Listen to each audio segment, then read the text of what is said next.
What's up, pluckers and pickers around the world? Welcome to Six String Sit Down. I'm your host, Mitch Wessel. We're here at JK Percussion Arts, and I'm here with the powerful Jeffrey Attakorah. Ready?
Jeffrey, I appreciate you coming on the show, man. Thank you, man. It's my pleasure. It's my pleasure, man. So, I was looking through your bio on your website. Is there? And it says, you were born and raised in Kumasi, Ghana, in West Africa, and then you moved to the United States at age 12 with your father. Yep. So, before we get into the guitar and everything, what was that experience like, man? Man, America is very, it's different. Lack of better words, just very different. It's such a major culture shock, too. Especially, coming here and then going into school, especially, that middle school, like high school kind of thing. Yeah. Because, actually, when I came here, I had to kind of, get bumped up a little bit. So, that was even weird because I was the youngest kid in the grade as well, too. So, a lot of things, I would say, people were gasp. I'm like, wait, what did I say? Yeah. Just, stuff like that. Just little things you take for granted. Exactly. And American culture is, again, very different because it's such a melting pot of, other cultures as well, too. Right. So, whatever, I might go to, the black culture and say, oh, yeah, that's fun. You go somewhere else and you say, it's like, what is this dude talking about, So, right, go to some spur-kicking country store. Exactly. It's going to be completely different. Exactly. And it's a different vibe wherever you go. So, you kind of have to adapt into this, chameleon-like, attitude about just learning stuff and taking stuff in and not having such a big, offensive language kind of thing to us. Well, kind of become a melting pot yourself. Exactly. Just be in the mirror, reflect to other people's attitudes, and just make sure you're keeping very conscious about what you're saying, who you are, kind of thing. So now, do you remember do you remember any what kind of music your parents played on the radio or anything like that? Was it anything kind of uniquely different from after you moved to the States, back home in Ghana? Yeah, I mean, it's very interesting because my whole music career started once I got to the U.S. and I didn't really think a lot about music a lot till I started really going to school and just getting time to actually listen to stuff and learn stuff from just watching TV and just radio and stuff like that. But thinking back about it, I realized my parents play a lot of music, especially my mom. And Sunday mornings, the first thing that you hear when you wake up is just my mom plugging her phone in, just blasting gospel music from Ghana all around the house. And I didn't realize that till I started literally getting up and getting ready to go to church and stuff. I'm like, bruh, that's exactly what we've been playing in church. And I didn't really dawn on me to you actually pay attention to your surroundings and stuff. And it was very interesting because my mom just never seemed the musical type. We never had someone that actually played music at the house, but she's always singing at the house, singing while she's cooking, always has the radio on, listening to some talk show or some radio show. And so you get it honest, man. Exactly. And music pumping in your blood. Exactly, without even noticing at all. And I was just like, why? And for a second, it dawned on me, why guitar? And I realized, almost 90% of the music from Ghana and Africa literally has some type of, string instrumental, guitar influenced music, which was very strange. So, I started thinking about it. But, yeah. That's awesome, man. Really cool. So after you pretty much just like you said, basically within a year of moving to the States, that's when you picked up guitar. Yeah. And it's funny, I got kind of a good laugh at your bio saying Disney music and Jonas Brothers. Bro, like, when I see you live, no offense, man, the last thing I'm thinking is Jonas Brothers. Exactly. When I'm seeing you up there ripping some blues leads on stage. Yeah, and it's very interesting because that's exactly how people are like, wait, Jonas Brothers? But I was very like cultured once I got here because even because I got here like around like the February like winter area, which is when like kind of schools were kind of letting out in terms of like the classes kind of thing. So I stayed home for a couple of months and then I went into school like I think the following school year kind of thing. And around that time, my dad was just like, if you're gonna be at home, you gotta read your books, you gotta watch TV, but then like limit the TV kind of because you got us to be able to catch up once you go back to school kind of thing, So like it was just Disney Channel and my books kind of thing. And around that time, you had like your Sweet Life of Zach and Cody, Camp Jam. You had like your Jonas Brothers, the TV show. So like the only music aspect that you got from was when the Jonas Brothers came on and they're playing like the little acoustic guitars, singing their little love songs and stuff. So like the first song I actually learned on guitar was called "Give Love a Try" by Nick Jonas. And I remember when you go to high school, basically once you start taking guitar classes, like basically they give you like sheets of paper about chords and stuff. So like you learn your chords, you learn your little scales here and there. But then like every like I think twice a semester you get a chance to come up in front of the class and play your song kind of thing. And I remember for the first couple of times I literally just go up, do like a little finger style thing on an acoustic from like a Walmart acoustic that I had. Because that was actually like my first guitar. Jamming the Jonas Brothers tune. Exactly. Nice. And then you just like play along and girls like, oh my god, that's so cool. And then like the guys are like, what is he doing? But snap. Hey, well thanks Jonas Brothers, you gave us Jeffrey. Exactly. Awesome. Thanks. See? Yeah, but like I think the major turning point was when I met this kid called Tony Santi. Tony Santi was kind of like the rock star of the school kind of thing, where he played like a lot of like Hendrix and like played with like different bands and stuff like that. Actually, that's how I met Charlie as well too. But Tony was just like, you know what? Ditch that acoustic, man. I was like, what do you mean? He's like, Jonas Brothers is whack. I was like, what? It's like, yeah. It's like then that's when like he kind of introduced me to like Hendrix and like Santana and stuff like that. And I actually got really like into Santana while his licks sound like easy in terms of like the notes that he's playing. It's about the feel and like the sustain and stuff like that. So I really got into it. And I remember my first cover I actually did for YouTube was Black Magic Woman, and like. Oh man, that was. I watched them just like, bro, what are you doing? But it's that's a good such one, a fulfilling man. time. That's a good one, exactly. What was your first guitar? You remember? Yeah, like I said, it was like the Walmart. Like my first fake guitar was. Well, yeah, it was the acoustic, but your first electric. I mean, what was your first electric was actually my Epiphone. I don't know if you've seen it, but like I kind of bringing it back these days. But it was like an Epiphone Les Paul. I googled it. It's like made in 2009 in Korea. And Tony Santos actually gave me that because he actually graduated to like a Strat. Nice. So like he just had the Les Paul. And I kept begging, bro, like if you're not using that Les Paul, man, just throw it my way. He said, yeah, sure. And for some reason, like he came to school one day. He's like, no, just have it. I was like, just have it. Yeah.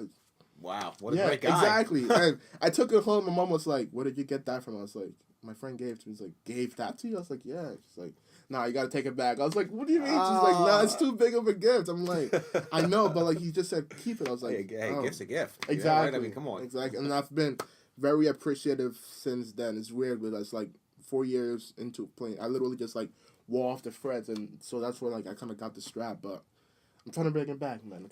I was gonna ask you, man. I mean, dude, you've only been playing for probably 5-6 years. Yeah. I mean, you've gotten really good in a short amount of time, Thanks, man. I mean, what would you say is what would you say has helped you progress as a player the most? Would you spend most of your time working on learning songs, YouTube lessons, a combination of both? I mean, I tell people just learn songs because I think songs are inherently what keeps like your interest going, kind of thing. Mm-hmm. And because like I talked to a lot of people that was like, yeah, I started learning guitar, but then my teacher was like trying to learn this. I was like, no, but I didn't want to. And I'm like, it comes down to just songs, learning like your favorite songs, whether it's just like a 2-chord progression or something that you heard on the radio.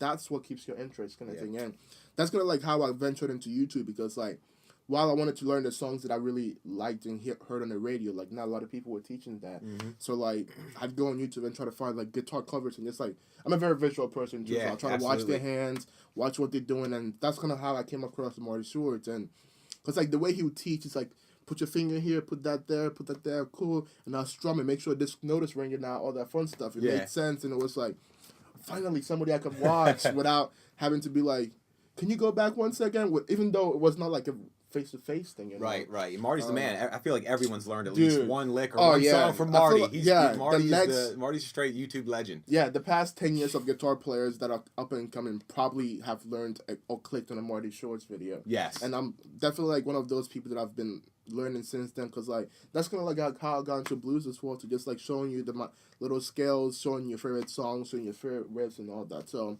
yeah, I would just say like I had a lot of time on my hands too, because like I was playing sports, but then for a while I kind of had to kind of stop that arena and kind of come home a little bit to just help the family out.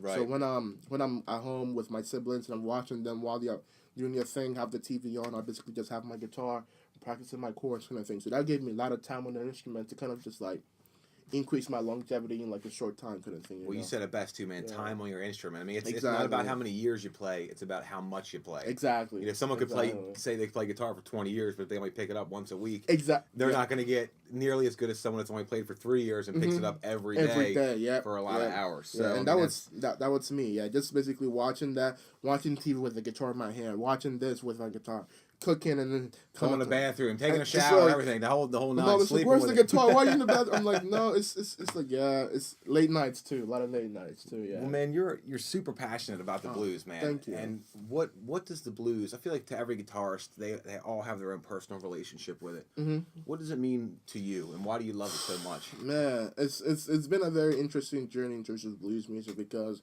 I came here not knowing anything about blues music, and for a while now, actually, once I started school at college, I went through different majors, and I switched into like a major called Africana Studies, where you basically get to learn a lot about Black history and what it takes to be Black, and the Black phenomenon, just basically like a lot of things about Black history that you don't get to learn about in your normal like U.S. history kind of thing. Right. And for the last 2 years, I've been doing a lot of research on like blues and what it is to be blues, and people put in different ways, but for me, like it just comes down to your Black experience and just showing your emotion through that music kind of thing, you know. Yeah. Because if you think back in the day, somebody sitting at a porch or like outside of their house, just playing, just like singing about their day. They weren't thinking about the blues scale, or they weren't thinking about just about your personal chords. Experience. Exactly, and that's kind of just what it narrows it down, kind of thing. Just sharing that Black experience, the hardships that I've been going through, and yeah, just relieving that emotion kind of thing. And awesome, man. Yeah, for me, it's basically been like a form of therapy for me, because like I'm a very quiet person once it comes to like just getting to meet people, and I'm very reserved as well too. But once I get the chance to have that guitar in my hand, and I get my little 4 chords going and my little scale, I'm like, that's all I need to just express myself and play almost every note in between if I can. That's great, man. That's awesome, man. Oh yeah, but you can hear the passion in every note, man. That's killer, dude. Thanks, I'm glad. Your bio says that you continue to study Ghanaian. I hope I'm not butchering that. Is that right? No, it's okay. Ghanaian, yeah. Ghanaian music by playing in different, predominantly African churches. Yep. How is that?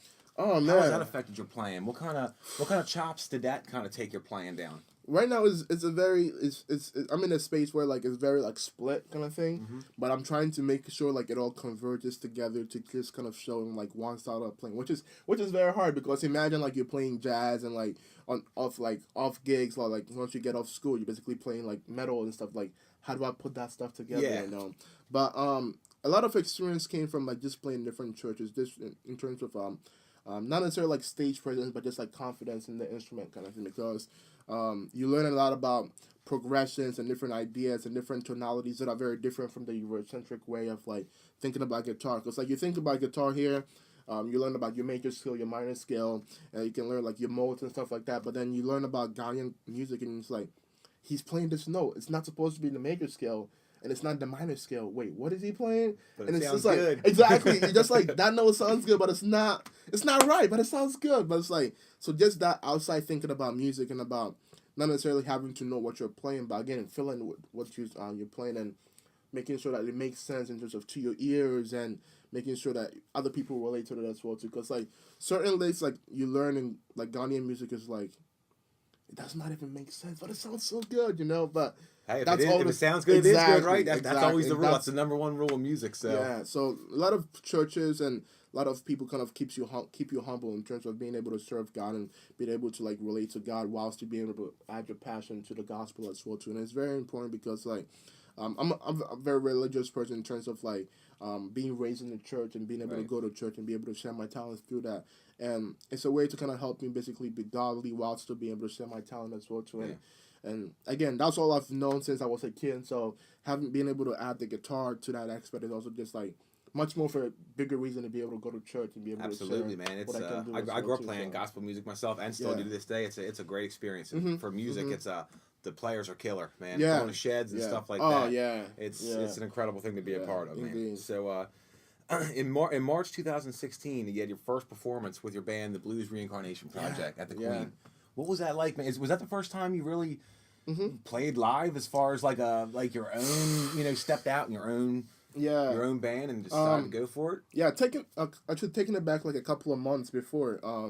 There was I used to do like a lot of like looper videos for like Instagram and stuff, and that's like kind of how I got into Instagram, because like I'll just like sit in my room without knowing a lot of people, but I have my looper basically play a progression and try my best to work out the melodies and stuff like that.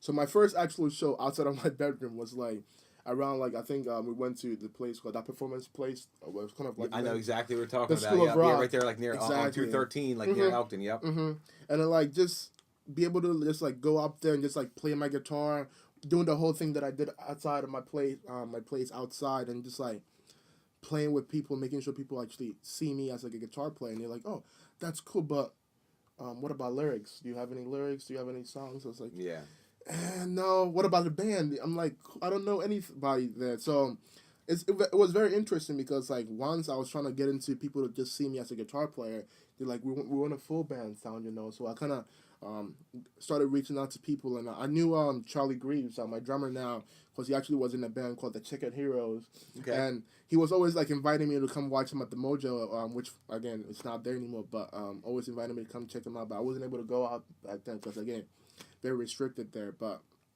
I heard the band broke up and he was like trying to find like other people to play with, and I was like, hey, if you want to jam, just let me know, we can come out and jam. So that's kind of like how I got to meet Charlie, and just like, well, I met him through high school, but just through music kind of thing. And we had already jammed with like a couple of videos where like I was playing guitar and he was on drums.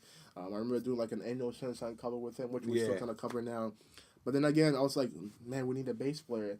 And his singer back then was just like, hey, if it's not a lot that I have to do, I can just play the root notes, and that's kind of like how I met Ryan Gorman as well too. So it's just like a very small circle of people that I've kind of gotten to know. But March was just like one of those things where like we've been working out these couple of songs, almost 6 songs now. Let's see what we can do outside. And Gable and Jeremy was just like, yeah, we can give it a platform, about like a 25, 30-minute set. Do whatever you can. If it goes well, it goes well. And if it doesn't, just make your mistakes, learn from that, and come back, kind of thing. So here we are 3 years later. Exactly. It's going pretty damn well. Thank you. But yeah. Well, man, that was my next question. Was in 2017, you guys released your debut album, A Hint of Blues. Yeah. What was that experience like, man? Because when you first get in a band, like you said, I mean, really the most important part of being in a band and playing guitar is making music and being creative. Of course. So what was that? What did that teach you as a musician and a guitarist, going through that whole, having to make a record? I mean, man, like I said, I never saw myself as a singer-songwriter, as a writer, like. It was kind of out of necessity. Exactly.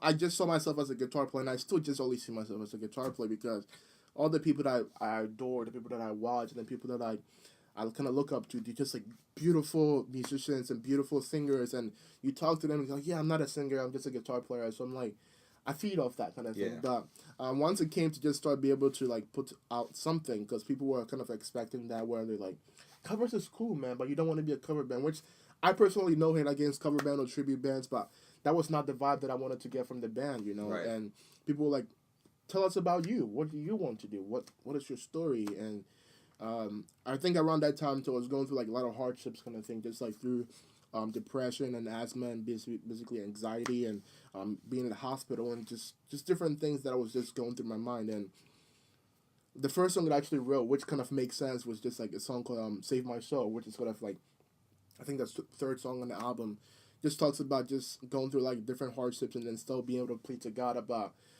if I can make it through this, just keep me going kind of thing, you know. And kind of like different verses talking about my experiences in the hospital, because I was again getting a lot of like hospitalizations through just like being sick and asthma and stuff like that. And that album basically just like was just me pouring all my hardships and my experiences just through how difficult life was in a way, just on the record there. And again, I didn't know what I was doing. I know a couple of progressions. Let's make sure I can sing to those progressions, find my comfortable key.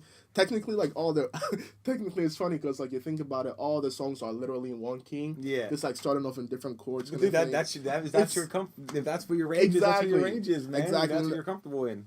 A very small. It's a great range. album, by the way, man. It is. It's a good album, man. I mean, so looking forward to the follow up. Yeah. So. Yeah, and again, it was one of those things where I just bled myself in terms of like my experiences and what I was going through in terms of hardships, and got into the studio and just critiqued it as much as I can, and making sure I liked what I was hearing and just put that out there with the guys. So yeah.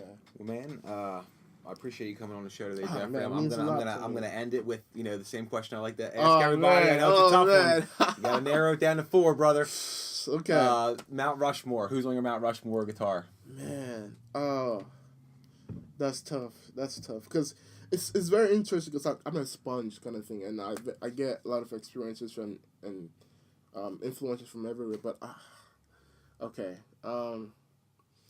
Okay, let me think. It's so hard. I know it's hard. I know. It's hard. All right. Okay, so I gotta say Hendrix. Got to. Because, I mean, people see a lot, I wear the Stevie Ray Vaughan strap, and people ask me, like, Hendrix or Stevie, and I'm like, would Stevie be the player that he was without the influence of Hendrix, you know? No, absolutely not. I don't exactly. think so. And Hendrix Hendrix and Albert King. Exactly. Yeah. Exactly. And Hendrix and just the songs, the riffs, the progressions, very mind-blowing. So that's something I love to just listen to and just like embark on. So Hendrix is definitely one. I'll probably also say like Freddie King. Freddie King, just the man of attitude, man. Just he can just play one note and just look at you and you're just like, yeah, I get it. Yeah, I get it. And it's just that attitude, that stage presence, that musicianship that I love that about Freddie. And that'll probably be number 2. Number 3, I gotta say Buddy Guy, man.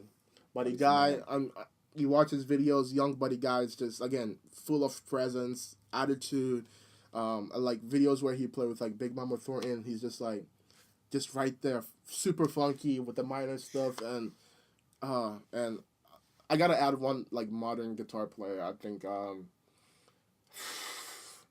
I'll probably say Eric Gales. Eric's man. awesome, Eric man. is I've yet to watch a video of Eric's where I'm just like, yeah, I've seen that. No, and it's just his energy, the whole thing, man. Because I mean, it's like sometimes it's not even all about the most pristine, clean. It's just the attitude and the energy that you bring to the performance, and he brings it, man, every time. Oh, definitely. Hey, and you bring it, brother. And I appreciate you coming on the show. Thank you so much, dude. Thank you so much, Jeffrey. Really, You're the man.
Bye.